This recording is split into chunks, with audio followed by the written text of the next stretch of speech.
Uh, Today we will learn a new problem, that is tapered bar problem. And this problem is asked in your university several times. And it's bit tough, got it?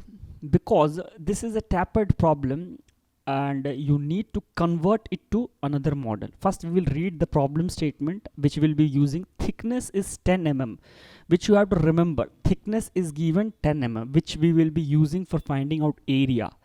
Density is given, which will be used to calculate weight of the system. So these two things, thickness and density, please remember, and Young's modulus as it's given. And you can see in the system at the node 1 a load of 1 kilonewton is acting, and that too at the center. So we need to calculate reaction force at the supports. That means it is fixed at this end. So what will be the reaction at this point? We will see. Now we need to convert this tapered problem to a FEA model. We need to convert. After conversion it will be like this. Now how we are getting this taper to step bar? So we are basically converting this taper to step bar.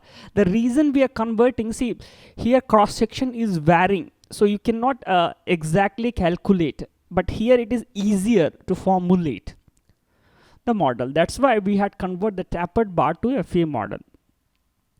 Now steps which we will be dealing to convert taper to FEA model. First we will divide the problem into elements and node. First step, got it? So we will divide this into 3 nodes, just like this. 3 nodes are there, and this has 2 element system. Then we will calculate the area of all the nodes.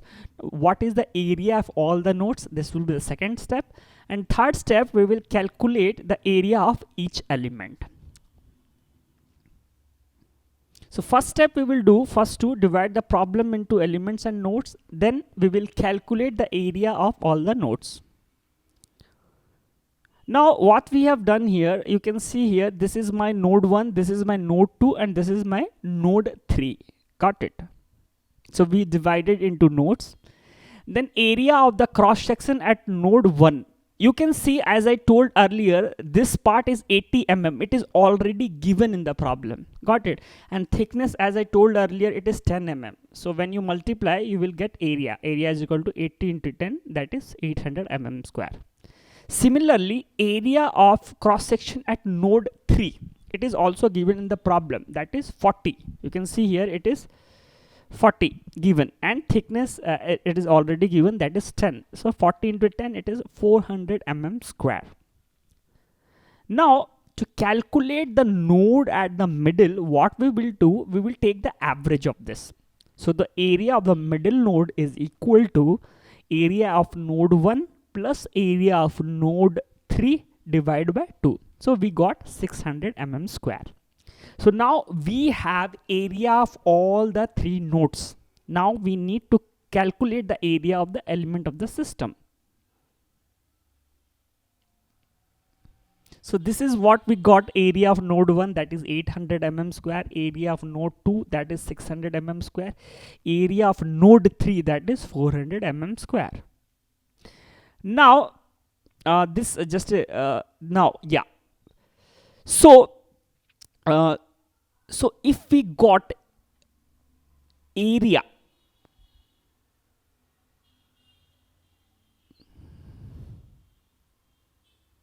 now if you see here this particular point, area of element 1, this is for node area 1 is equal to 300 mm square. This is for area of node 1. This is for a node 2, that is 600 mm square, and this is for node 3, 400 mm square.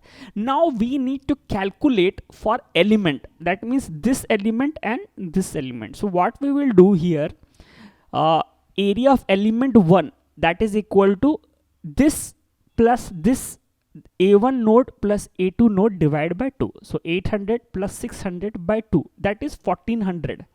That will come 1400 by 2, that is 700 mm square. Again I am repeating, area of element 1, this element 1 is equal to node 1 plus node 2 divided by 2.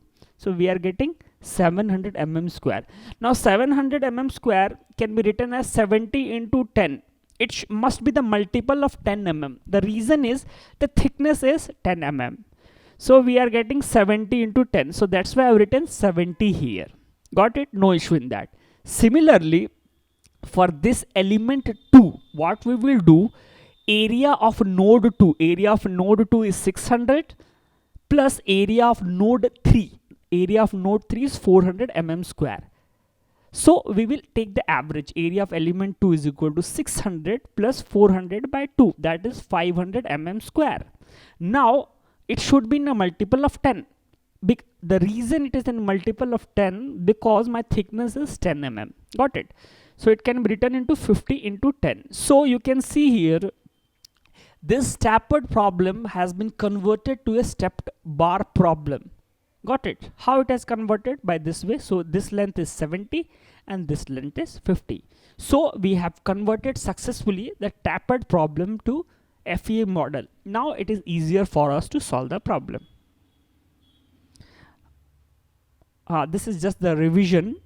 We have converted the tapered problem to FEA model. I think this step is clear to you. Yeah, similarly 800 plus 600 by 2, 700. So 70 to 10, it must be a multiple of 10, and this is a 500, so it is a multiple of 50 into 10. So this we have done so far. Now in the previous lecture of stiffness matrix, if you recall, this is the stiffness matrix where there is a global stiffness matrix is there, global displacement vector is there, and global force vector is there. Now we will put all the value. So first and the foremost step is calculating the stiffness of the element. Now if you see stiffness is A1E by L1. This one is crystal clear for you. It's just a formula. You have to put the value. Young's modulus is given, and length L1 is also given, and area is also given. So you will get this value, and Young's modulus is common here. So if you this particular part is very crystal clear. You want to see A1A into E by L. So simply I have put the value of area, Young's modulus, and length. Area, Young's modulus, and length. So I got this value. Now we will put all the value of stiffness if in our stiffness matrix. Now what I had done here, I took 10 to the power 6 by 15 common. Now I put all the value. K1 here minus K1, 14 plus 10. As you can see in the previous stiffness matrix which I have done, and minus 10, and 10 will be repeated here. So this is how we got the stiffness matrix. Now we need to calculate the force at each element. This is very tricky step.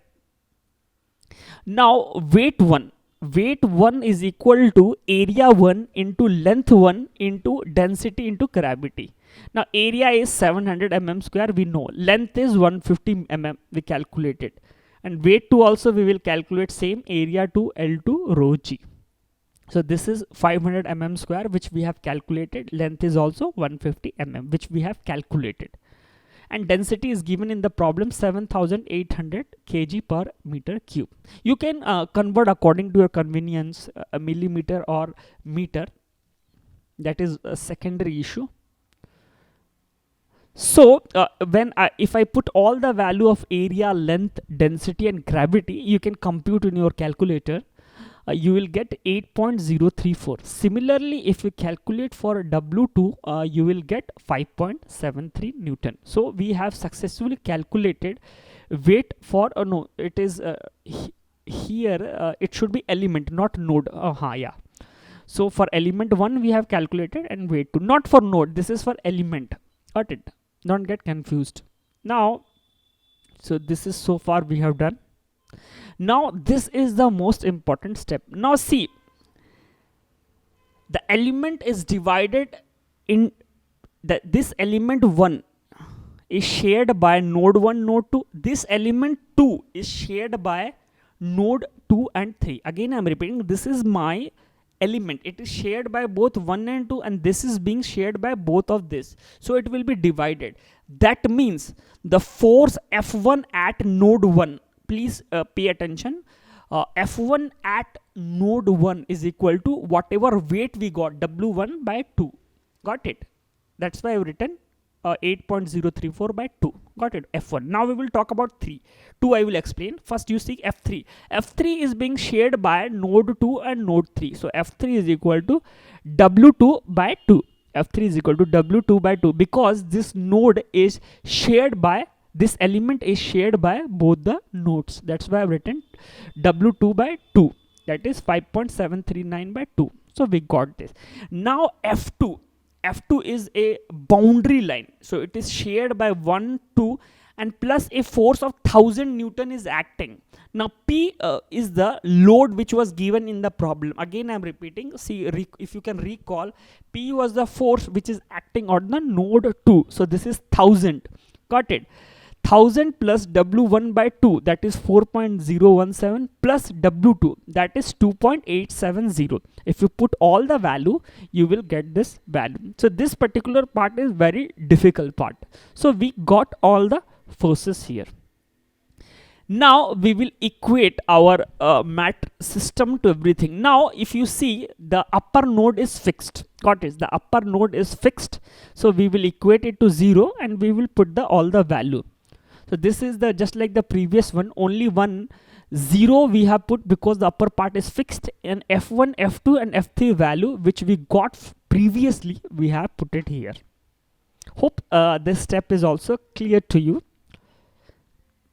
Next, now as this particular upper part is 0, so we will cancel the upper row and column. Again I'm repeating, this is 0. Got it? That's why we will what we will do, we will cancel the upper row and upper column. So we got the system. Now what will happen, we will try to solve it. See, this 24 will be multiplied to U2. This 24 will be multiplied to U2 and minus 10 will be multiplied to U3, and this particular system will be equated to this part, 1006.887. Similarly we will do for other part. Minus 10 into U2, minus 10 will be multiplied to U2 plus 10 into U3 plus 10 into U3. So we will get this part. Hope this step is clear. This will be multiplied by this will be multiplied to this one will be multiplied to this one, and this one will be multiplied to this one. Now you need to solve. This is a simple linear equation which you can solve. It's a basic maths. You can solve and you can get the result. But if you solve, you're going to get U2 and U3. I have converted into meter. You can get into mm also. So this is what deflection we have obtained. Now in the question it has been asked to calculate the reaction force. So this is what we have solved, U2 and U3, a simple linear equation. We got the value. Now to calculate the reaction force, what we will do, it has been asked what is the reaction at the top end. So we will only select this matrix, this part of the matrix, only top one which has been highlighted. Got it? Only this part we will delete. So our equation will be reduced to this 10 to the power 6, and this part will be coming here, this force. So net reaction is equal to this multiplied by a whole system, this subtracted by this, because this is the force which is acting. Got it? That's why I had subtracted here. It is the net reaction acting on the system. So if I substitute the value, you will get this answer. This part I will just explain once again. Suppose this is the system, so this part, only top part we are considering. So you can tell, see, this is the force which is acting downwards. Got it? This force is acting downwards, so reaction will be opposite to that force. That's why we took here this side and subtracted it. So we got the reaction also and deflection. Thanks. and positive means reaction is acting upward.